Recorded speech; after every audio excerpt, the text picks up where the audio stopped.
E aí, pessoal da Escola Estadual Desembargador Bernardi Júnior, sou o professor Felipe, gravando um vídeo para vocês em especial aqui, segundo o colegial. Hoje nós iremos falar sobre centralização do poder real, mas antes, eu vou mostrar algumas características do fim do feudalismo, a chamada Baixa Idade Média, e mostrar um pouco dessas características que vão proporcionar o fim dessas relações feudais, ou pelo menos aqui começa a diminuição e a transformação dessas relações nesse período. Então, pessoal, primeiro de tudo, isso aqui, galera, estamos falando de 1000 anos atrás.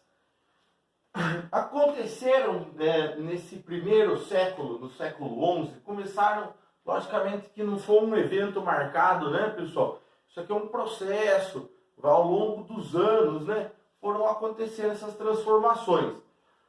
Primeiro de tudo que eu vou, para vocês terem uma ideia, inovações na área tecnológica, no que diz respeito aqui à agricultura. Então, começaram a usar técnicas diferentes, isso proporcionou um aumento na produção, como por exemplo a utilização do sistema de rotação de terras. Então eu divido ela num pedaço, eu sempre deixo descansando, e enquanto os outros eu vou plantando, e depois eu vou trocando, para que eu não vou exaurir os nutrientes ali do campo. A utilização, por exemplo, do boi para puxar o arado, e até aperfeiçoamento da charrua, que de ferro conseguia fazer sulcos na terra melhor, e puxadas pelos bois que tinham mais força, pelo peito do boi, não mais pelo pescoço do cavalo. Então eu conseguia revirar a terra com uma maior eficiência. Isso daqui vai proporcionar o quê? Um aumento da produção, Diminuição também das guerras de invasão. Então aqui nesse período, pessoal, eu já não estou tendo mais tanta guerra, Aqui eu citei os germânicos, para vocês relembrarem lá, pegarem na memória o fim do Império Romano. Então, quer dizer, essas guerras aqui que matou muita gente também já não está tendo. Então, eu estou tendo uma diminuição no número de mortes, um aumento da produção alimentícia, E eu vou ter também uma diminuição das epidemias, isso que vai também acarretar um menor número de mortes. O que isso vai aumentar, pessoal? Proporciona um crescimento da população. Tenho menos guerra, menos doença e mais comida. O que isso geralmente proporciona? Uma época tranquila, calma, que eu tenho esperança de que não vai faltar comida, Vou conseguir alimentar os meus filhos, não tenho guerra, não tenho doença. Quer dizer, não é aquele período que você fica pensando, meu Deus, e agora a doença, o inimigo invisível? Estamos passando, pessoal, por uma pandemia. Quer dizer, não estamos vivendo essa primavera, mas iremos, viu? Depois vem. Então, o que acontece, pessoal? Isso vai gerar um aumento da população, E já lá naquele feudo, lá naquele território que, como já vimos em outras aulas, a pessoa tinha que trabalhar praticamente de graça, para poder ter só exatamente o que comer, Eles vão sair debaixo das asas, digamos assim, do senhor feudal, e procurar as cidades, aquelas antigas cidades abandonadas que tinham muralhas, chamadas de burgo, para ir residir. E nessas cidades, burgo, do alemão, pessoal, burg, que é um morro. Lembra quando a gente for falar sobre onde tu vai construir o castelo? Constrói em cima do morro. eu tenho uma posição estratégica melhor e tudo mais. Exato. Lá, nesses burgos, eles vão voltar, né, a habitar ele e vai reaparecer, porque eu tenho um aumento da população, um aumento da produção, então vai acontecer um reaparecimento expressivo do comércio, de vários artesãos. Puta, agora tem muita gente precisando de sapato, o cara começou a vender bastante sapato, né? E assim vai indo, e ele pega e volta o que também, galera? O reaparecimento do dinheiro, né?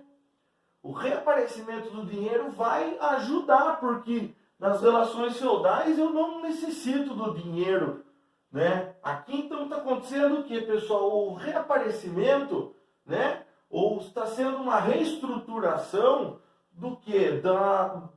Das hierarquias sociais, né? Das relações entre as pessoas que habitavam o feudo, que saíram do feudo, e agora, como é que elas vão se relacionar? Uma outra coisa também, pessoal, que vai acontecer é o surgimento das universidades.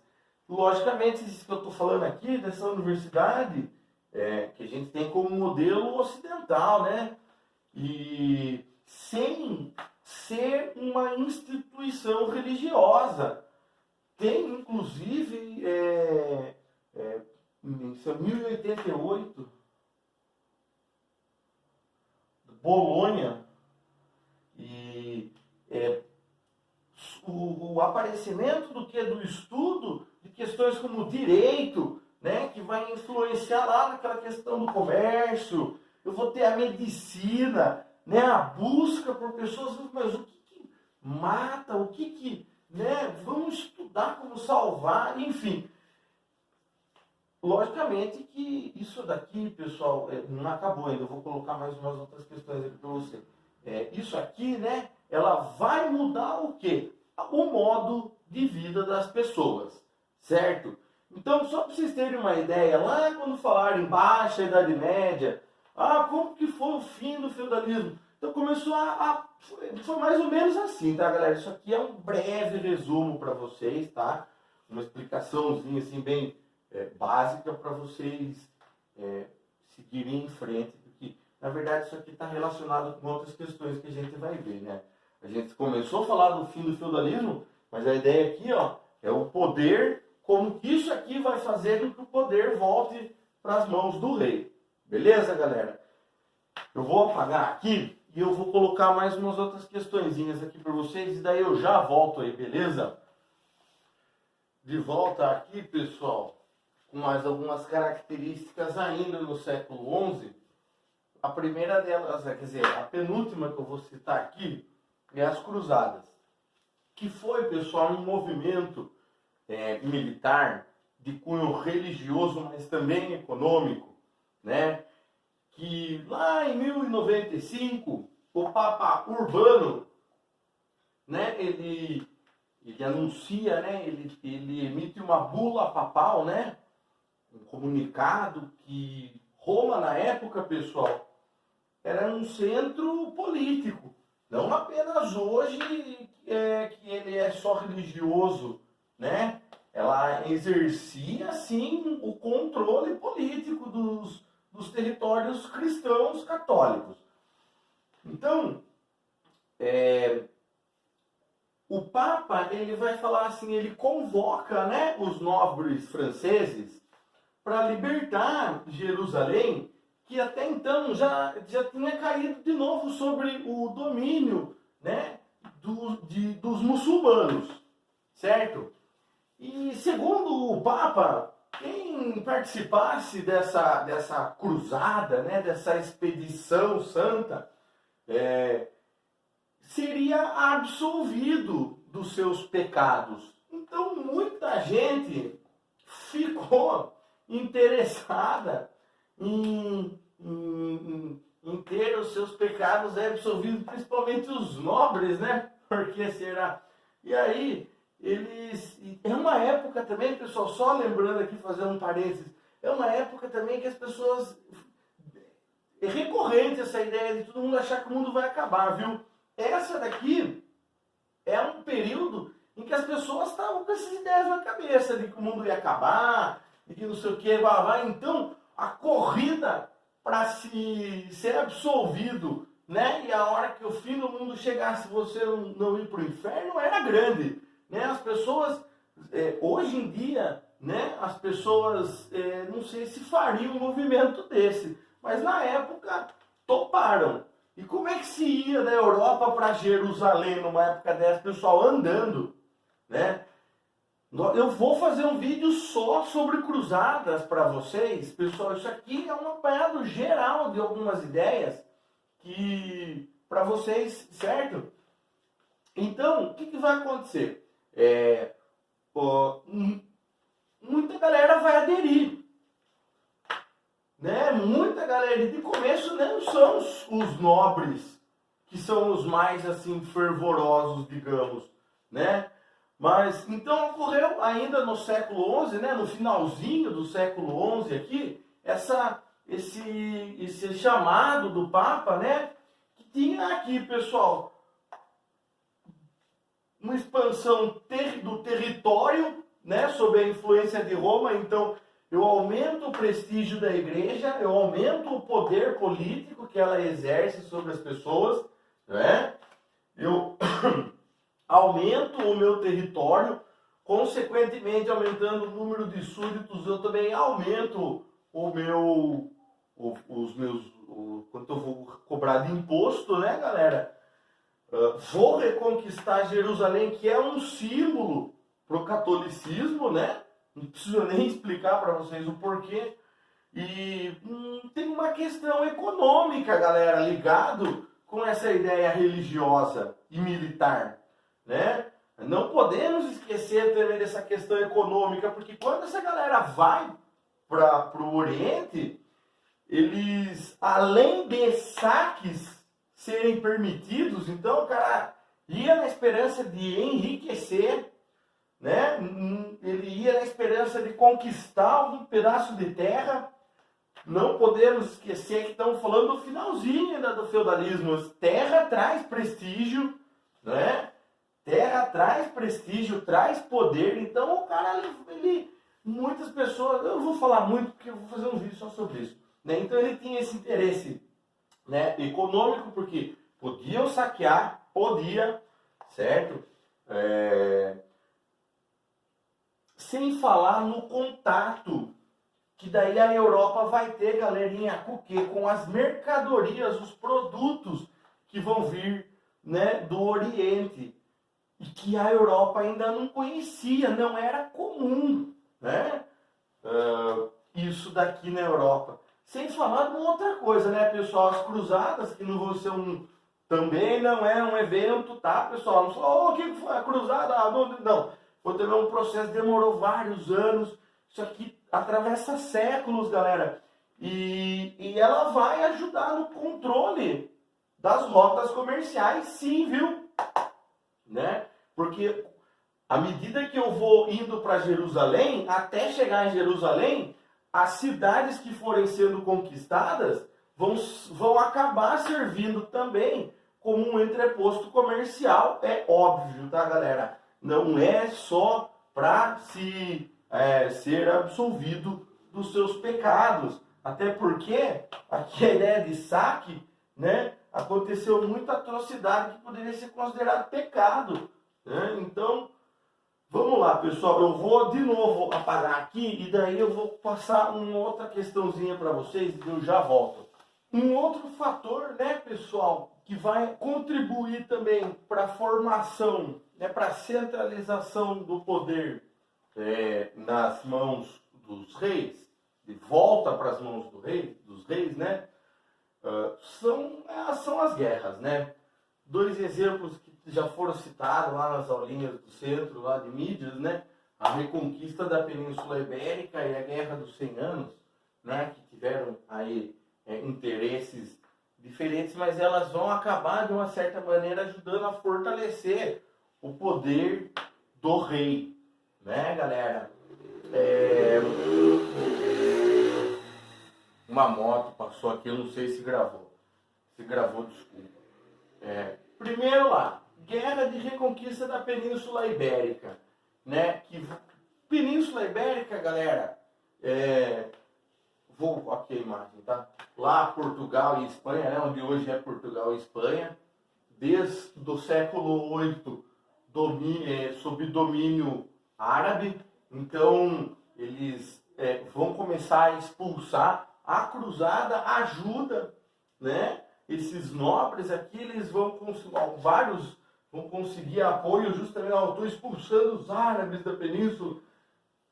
Então eles vão conseguir ter apoio. Essa aqui é a partir dessas guerras de expulsão que vai se criar a noção de Portugal, não é?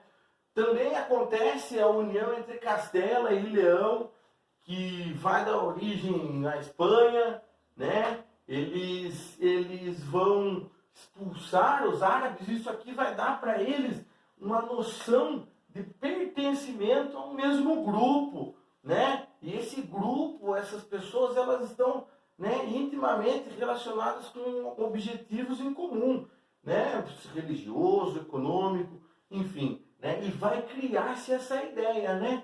O rei aqui em Portugal, ele vai, a partir, porque ele coordenando essas guerras, ele vai falar assim, não, vamos centralizar o poder na minha mão, fica mais fácil, né, para mim. E depois da expulsão, ele vai centralizar mais ainda, porque daí até o que será comprado, vendido, plantado, vai ser determinado pela vontade do rei. Na verdade, tem um outro exemplo aqui, que vai contribuir lá com aquela formação, lá com essa volta, retomada do poder da Guerra dos 100 Anos, né? Mostrando aqui já o interesse de outros reinos em regiões, né? Que nem um conflito que, podem ver, durou mais do que 100 anos, né? Guerra dos 100 Anos tem como um grande exemplo, assim, Joana d'Arc, né? Eu vou deixar aqui para vocês uma fotinho dela aqui. E daí o que acontece? Uma disputa por influência, né, no território, mas também interesses econômicos, né, pessoal, ligado. A gente não pode esquecer que quando começa a expulsar os árabes, expulsaram os árabes, mas o conhecimento produzido por eles foi tudo traduzido, né, para as línguas europeias, né? Muita coisa se aprendeu com esses estudos, né? E esse é um dos outros exemplos. Pessoal, vou falar mais duas outras coisinhas aqui para a gente poder encerrar e eu fazer um mapinha para vocês. De volta aqui, pessoal, vamos agora partir para, né, as consequências, né? Com o surgimento dessas novas cidades e a reocupação, né, daquelas que já existiam, os burgos, e é daqui que vem a burguesia. Nós vamos ver também, vamos se aprofundar mais especificamente sobre a relação da burguesia depois com os reis, né? Mas, então, voltando aqui, essas novas cidades, elas que vão aparecer ou que vão voltar a ser ocupadas, elas vão aglomerar, né? Muitas pessoas. Isso tudo não foi planejado. Então, é óbvio que essas cidades, elas vão sofrer. Essas cidades vão sofrer com os problemas decorrentes dessa ocupação. Né? Não tinha emprego para todo mundo. Né? Em decorrência disso vem a fome. E óbvio que vivendo todo mundo aglomerado, não era uma época que se tinha a asepsia que temos hoje. Né? Então, doenças voltavam, as pestes voltavam a surgir nessas cidades. E um dos exemplos que foi citado lá, as Jaqueries, né, de revoltas camponesas, tá, pessoal? Que também sofriam, né? Porque eu tenho menos gente no campo, é óbvio que o imposto ele vai acabar subindo, né? Porque eu tenho menos gente trabalhando. Os senhores feudais não vão dar desconto para ninguém, né? Essas pessoas, elas vão também passar por fome, né? Voltam a surgir, como já disse, em algumas regiões, aquelas guerras. Então, é um período, pessoal, que tá falando assim, viu? Mas Será que vale a pena mesmo a gente passar o resto da vida aqui obedecendo esse Senhor, né? Olha quanta coisa acontecendo aí, ó. Cidades ressurgindo, comércio, o cara indo lá, foi a pé. Eu conheço meu primo, o amigo do vizinho dele foi a pé para Jerusalém, voltou com um baú de ouro. Quer dizer, então, é uma época, pessoal, aqui que estão acontecendo várias coisas importantíssimas na questão da área política, das relações entre as pessoas, religiosa e econômica, né? E que não vai atingir todo mundo. Não é todo mundo que vai ser beneficiado de ir morar. Olha, eu estou morando do lado do rei. Melhor lugar que você já viu, condomínio fechado, chama Burgo. Quer dizer, você acha que vai ter para todo mundo? Não vai, né? Então ocorriam revoltas, eram violentas, os nobres reprimiam com igual violência, né? Ou seja, estão falando aqui de sangue, né? E moldando essa nova sociedade, né?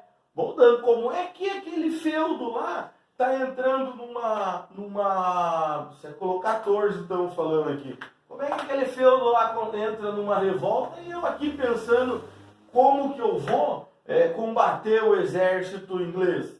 Né, pessoal? Então, olha para você ver quantas coisas acontecendo aí nesse período, né? Surgimento de coisas que não existiam, né? O desuso de coisas que por muito tempo foram consideradas, inclusive, sagradas, né? A relação com que o plebeu ele tinha com os nobres era uma relação sagrada, né? Ele tinha que dar a vida pela vida do nobre, se fosse preciso. Era feita uma cerimônia religiosa para ele jurar lealdade ao nobre. Quer dizer, é um período de transformação, né? Um período de transformação. E a gente tem ideia mais ou menos de como que fica uma cidade superpovoada, né? Ou não, pessoal? Né? Logicamente que não é a mesma cidade, tá, galera? Mas problemas dessa superpovoamento, né? Eles são até que parecidos. Não é todo mundo que vai chegar numa oficina do sapateiro, do alfaiate, do ferreiro, que ele vai conseguir emprego, tá, pessoal? Não é todo mundo que vai conseguir isso. Lá a cruzada é uma boa maneira, né, de você alcançar, porque essa riqueza, os saques eram permitidos, alguns nobres em decadência viam, falavam, não, vou para a cruzada, quem sabe consigo enriquecer de novo. Às vezes, grande parte desses nobres perderam tudo, porque investiam tudo o que tinham nessas expedições religiosas. Quer dizer, a Europa, ela está vivendo aí, pessoal, olha, ela está fazendo uma transformação em diversas áreas, né, da sua sociedade. Beleza, galera? Eu vou por último aqui, a última parte que eu vou fazer aqui é um mapinha mental, só mostrando, né, como o rei ele vai centralizar, uma ideia para vocês terem, entendi, centralização, professor. E daí dos itens eu vou explicando, né, isso tudo que eu falei, de que maneira ajudou esse rei a obter esse poder. Então, galera, eu já volto. Então, voltando aqui, pessoal, para a gente encerrar essa aula, espero que não tenha ficado muito longa, muito chata, espero que eu tenha conseguido me expressar, certo?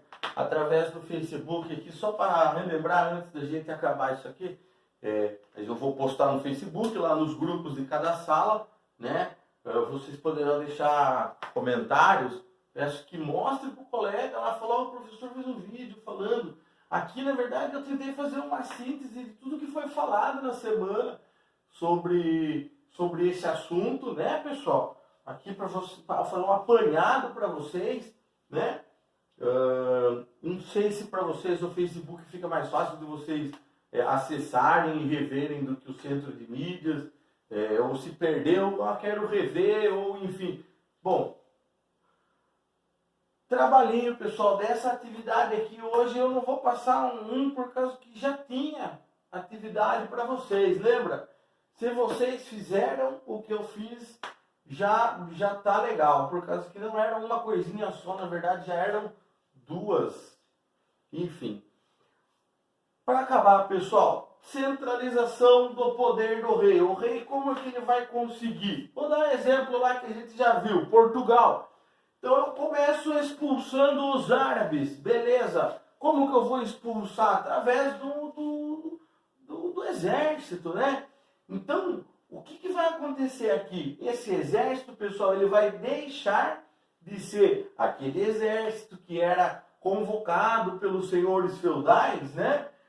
E ele vai passar a ser um exército permanente. E parecido com essa ideia, igual essa ideia que a gente tem hoje em dia, né? De que você é ali, você ganha para estar ali, você treina para estar ali, você fica à disposição sempre que o rei o chamar, né? Não é no caso igual daquelas milícias formadas pelos senhores feudais, que quando aparecia um conflito ele saía chamando a população, e o cara que às vezes nunca tinha segurado numa espada ia para frente de batalha, né? Então isso daqui ele vai acontecer, porque é uma especialização do exército. O cara ele vai treinar para ir para a guerra, ele está preparado para enfrentar aquilo ali, e ele também ele já fica de sobreaviso, né? Ele não está lá trabalhando no feudo lá e de repente viu, vamos para a guerra. Não, ele é porque ele vai atender a quem? As necessidades do rei. Então ele tem que estar sempre a postos, né? Olha lá aquela ideia da guerra aqui, ó, na centralização do poder. Conseguem entender, pessoal, como uma das coisas que vai auxiliar o rei a ter o poder de volta nas suas mãos? Uma outra coisa, pessoal, que vai mostrar que o rei está mantendo o controle é exatamente a unificação de moedas e impostos, mas também dos pesos e medidas. Vai, galera, eu vou falar aqui e depois eu explico certinho. Porque, ó, moedas e impostos. Eu tinha um feudo, cada feudo tinha a sua própria cunhagem de moedas e os seus próprios impostos. O rei, ele ia ter como súdito o senhor feudal, mas o rei ele não interferia. Falava assim, viu, esse feudo cobrou diferente desse, vamos fazer igual. Não, né? Então isso atrapalhava o que? O comércio. Porque além de estar no mesmo reino e eu ter que usar 2, 3 moedas diferentes, eu não tenho um peso e uma medida igual, né? Então quando eu estou comprando e vendendo, olha lá, pessoal, a questão aqui, ó, falando da burguesia, daquele comércio que está ressurgindo, daqueles produtos que vão ser trazidos da Ásia para ser vendido na Europa como coisa de luxo. Eu vou ter o quê, pessoal? Eu vou começar a ter um problema porque os impostos são diferentes. Então, do mesmo reino, de um lugar para o outro, eu tenho uma diferença nos impostos e eu tenho que trocar a moeda. Isso dificulta para o comércio fluir, que é aquilo que está ressurgindo, a gente já viu no começo. E os pesos e medidas também, né? É aquela ideia de vamos padronizar. Hoje em dia a gente tem o litro, o metro, o quilômetro e tudo mais, né? Nessas épocas aqui, muitas das vezes, inclusive, era utilizado até algumas das medidas do rei, da braça, o pé, né? Enfim. Aqui, então, o rei interferindo de uma maneira que ele vai ficar no centro do quê? Tanto da cobrança dos impostos, que vão servir para manter isso aqui, né? E também o quê? Para controlar, né? Não tem muita coisa. O cara está vendendo um galão, mas o galão dele cabe menos. Não importa, é um galão. Não é assim, né? Vamos padronizar essas medidas. Certo, pessoal? Diante desse comércio aqui, o mercantilismo, aqueles comerciantes mais ricos não vão ser, não é livre o mercado, tem sim que ter o rei ele tem que dar uma autorização para que você comercialize aquilo, né? Isso aqui vai lá naquela ideia da burguesia que eu falei no meio do vídeo, ela vai gerar, né, uma relação entre o rei e esses mercadores, esses comerciantes mais poderosos, né? Então aqui vai surgir, né, eu permito que só você venda. chama monopólio. Então fala, só aquele cidadão vai vender as peles comercializadas do norte lá não sei de onde. Beleza, só ele. For pego, não é da companhia dele, for pego é confiscada a mercadoria, o cara ele está cometendo um crime contra o rei. Na verdade, né, fazer o contrabando nessa época, você está ofendendo a pessoa do rei. Olha que absurdo. E não que eu esteja incentivando o contrabando, eu estou dizendo assim que ela não é uma questão legal, ela é uma questão de uma ofensa pessoal. O rei nunca viu o contrabandista, mas ele ofendeu pessoalmente o rei. Né? E então o rei ele controla esse comércio, né, pessoal? Ele controla o que entra ou o que sai, quanto de ouro que vai sair do meu reino, quanto de ouro que vai entrar, porque eu que estou no poder. Eu não posso deixar que o ouro vá embora. O rei aqui agora, o ouro, né? Ele recebe o que, pessoal? Imposto. Olha lá, pessoal, esqueci de colocar uma coisinha aqui, ó. Aquelas obrigações feudais, né? Eu vou substituir agora por imposto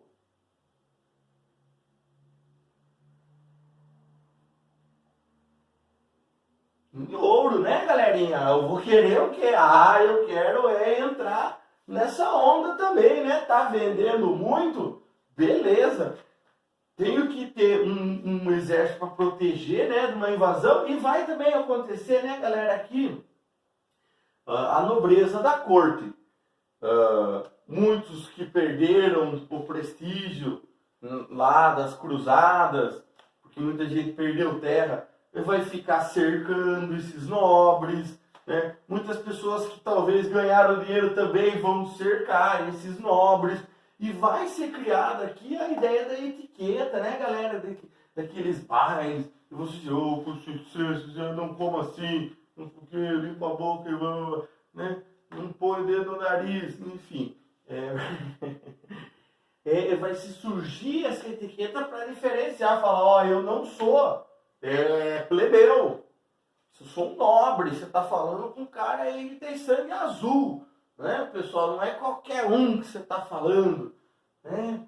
E vai surgir aqui diversos costumes, né, pessoal, em volta dessa galerinha que vai cercar o rei, que agora com todo o poder na mão dele, ele decidiu sobre a economia, ele decidiu sobre ele já decide politicamente, economicamente e militarmente o exército na mão dele, ele está com todo o poder na mão. É óbvio, né, que eles vão ficar que nem nuvem em cima do rei, né, com interesse não só, inclusive alguns plebeus que vão enriquecer a partir desse comércio, não são todos, tá? Não vou falar aqui para vocês aquele comerciante da cidade, aquele artesão. Estou falando aqui, são muito menos comerciantes que vão ser os mais ricos e que vão acabar lá para frente comprando título de nobreza e vão cercar, né? Eles vão cercar também a realeza. Beleza, galera? Eu espero que tenha ajudado vocês aí. Desculpa no atraso. Esse foi o conteúdo, na verdade, dessa semana que se passou aqui de dia... esqueci, vai ficar aqui, eu vou colocar a data certinho, tá? Mas, na verdade, o que eu fiz é que eu tentei fazer uma junção de duas aulas. Então, eu tenho aqui essas características, né, da sociedade, né, que vão ser o que de exclusiva decisão, né, do quem? Do rei. Começando com a ideia lá, mas podemos lá na França, pô, legal, olha. Também ajuda a França, ajuda a Inglaterra, ajuda diversos outros, né? Outros reinos, essa ideia do exército permanente, para que o rei volte a ter o poder em suas mãos. Galera, eu espero que não tenha ficado chato. Muito obrigado aí se você assistiu. E a gente vai conversando aí pelo Facebook. Valeu, pessoal.